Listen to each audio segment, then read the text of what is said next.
How to change your name on Facebook on PC. Hey guys, welcome back to our channel. In this video, we are going to talk about changing your name on your PC using the web browser, or you can also use the Facebook app as well. So first, you need to go ahead and launch any web browser on your computer or your laptop. Then go to facebook.com, log into your account, tap on your profile picture icon in the top right corner of your screen. Then go to Settings and Privacy and tap on Settings. Now, once you're in the settings page, tap on Account Center from the left-hand side of the screen.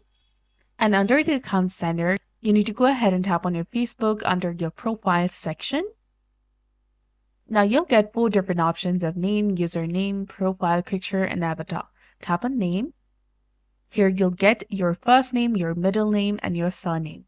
Go ahead and delete the previous name that you've set on Facebook and add a new one that you want to set. Then tap on Review Change, which is highlighted in blue color in the bottom, and you'll be done.